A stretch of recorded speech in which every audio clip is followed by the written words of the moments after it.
सकाळी सकाळी आलो महाराज. महाराजांना म्हणायचं होतं माळ घालायला खूप उशीर केला. आणि बाबा काय म्हणतात, सकाळी सकाळी आलो. आता महात्म्याला वाटलं जाऊ दे, आलेच ना घालायला आता तरी, म्हणून महात्म्यांनी माळ घातली आणि सांगितलं की आता एकदा माळ घातल्यावर खाता पिता येणार नाही. ते बाबा हसले जराशे, म्हणले काय बोलता महाराज, आता का चावतं का? मग बघा महाराज, चावत नाही म्हणून माळ घालायची आणि माळ घातल्यावर पुढच्याच वर्षी पत्रिकेत नाव छापून येतो हरिभक्त परायण. इतक्या दिवस काय केलं हे नाही, फक्त माळ घातली की लगेच दुसऱ्या वर्षी काय आलं पत्रिकेत, हरिभक्त परायण. मग महाराज एवढ्या पदव्या सोप्या आहेत का ह्या? काही ना आत्मसमर्पण केले पदव्यासाठी. बघा तुम्ही एक नाव घेतलं की माणसाला त्या चेहरा लक्षात येतो लगेच. जाणता राजा म्हटलं की काय, छत्रपती शिवाजी महाराज. पुण्यश्लोक म्हटलं की अहिल्यादेवी. क्रांतीज्योती म्हटलं की सावित्रीबाई फुले. दलितांचे कैवारी म्हटलं की बाबासाहेब आंबेडकर.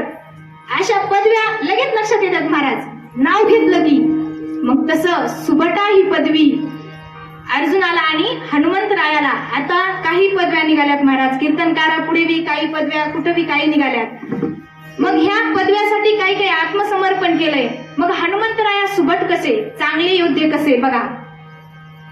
तर राम रावणाचं युद्ध चालू होतं आणि हनुमंतरायांनी आपली गदा खांद्यावर टाकली आणि मैदानात उडी मारली. मैदानात उडी मारल्याबरोबर जय जय श्रीराम, जय श्रीराम अशी गर्जना दिली महाराज. गर्जना ऐकल्या बरोबर इंद्रजित पळतच सुटला. इंद्रजित कोण, रावणाचा मुलगा. पळत सुटला कोणाकड, आपल्या चुलत्याकड, कुंभकर्णाकड. भागो चाचाजी, बजरंग बली आया है, भागो चाचाजी असं तो म्हणत पळू लागला. आणि महाराज याला प्रमाण आहे,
सुभट. आणि अर्जुन कसा सुभट, तर बघा अर्जुनाला सुभटा ही पदवी कोणी दिली, कृष्ण परमात्म्यानं. महाभारताच्या युद्धामध्ये 11 अक्षयणी सैन्य आणि एकट्या अर्जुनाने एवढ्या सैन्याचा पराभव केला म्हणून सुभट. कृष्ण परमात्मा म्हणतात, योगाची या वाटा जे निघाले का सुभटा, तया दुःखाचाच सैल वाटा भागाला. ही सुभटा पदवी कृष्ण परमात्म्याने दिली म्हणून सुभट ही पदवी फक्त दोघालाच. तर मज दावाव्या सुभटा आणि हनुमंतराय दोन्ही क्षेत्रात सुभट आहेत महाराज. या युद्धात तर आहेच पण परमार्थिक दृष्ट्याही सुभट आहेत. कसे पहा, 7 चिरंजीव आहेत, त्या 7 चिरंजीवाच्या यादीमध्ये हनुमंतरायाचं नाव आहे. आणि महाराज काम क्रोधादीचे विकार आहेत, ह्या विकारांनी कोणाला सोडलं नाही. भगवान शंकराला सोडलं नाही, ब्रह्मदेवाला सोडलं नाही, कोणालाच सोडलं नाही. परंतु कामावर विजय फक्त हनुमंतरायांनी घेतलेला आहे. बघा तुम्ही, खेळिया माझी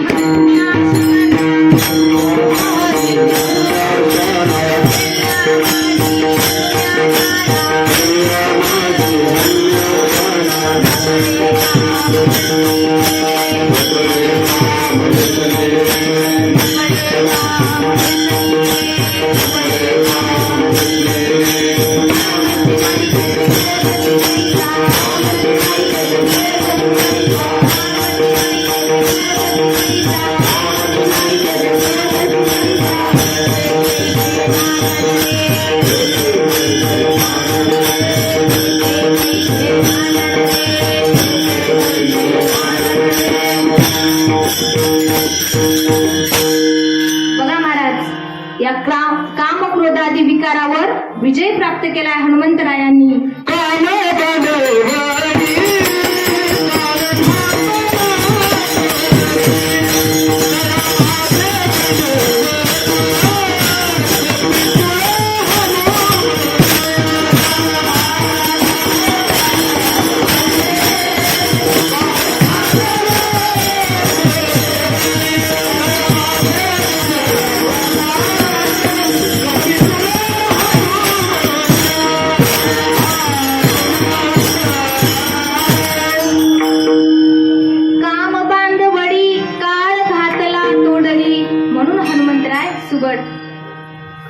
मग महाराज एवढंच नाही तर तुकाराम महाराज पुढे वर्णन करतात की हनुमंतराय हे कसे आहेत, शूरवीर आहेत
बघा. एक रामायणामध्ये घडलेला प्रसंग सांगते. तर रामजी आणि लखनजी दोघांचंही अपहरण केलं. कोणी? ऐरावत नावाच्या राक्षसानं. साक्षात काय झाली, आता हनुमंतरायाच्या मालकाची चोरी झाली. दोघांनाही मूर्छित अवस्थेमध्ये ऐरावतानं कुठं नेलं? पाताळाला नेलं. पाताळाला नेल्यानंतर आता हनुमंतराय चिंतातूर झाले. जिकडं तिकडं वनवन पाहिले, काही पत्ता लागला रामप्रभूचा. आणि रात्र झाली. एका मोठ्या वटवृक्षाखाली त्या वटवृक्षाला टेकून बसले आणि त्या वटवृक्षाच्या एकदम वरच्या फांदीवर गिध पक्षाचं जोडपं राहायचं. ती गिधाडीन गरोदर होती आणि हा गिध पक्षी विचारत होता, हे प्रिये, तुला कशाचे डोळाय लागलेत? तर ती गिधाडीन सांगत होती, एवढी रात्र झाली, एवढं हे झालंय. काय नाही म्हणली, राहू द्या. तो म्हणाला, नाही सांग, तुझे डोहाळे पुरवणं माझं कर्तव्य. म्हणून गिधाडीन सांगू लागली, मला की नाही ह्या वेळेला माणसाचंच मांस खावं वाटतं. आता ती गिधाडी नाही, तिला डोहाळे तसेच लागणार. ती काय म्हणली,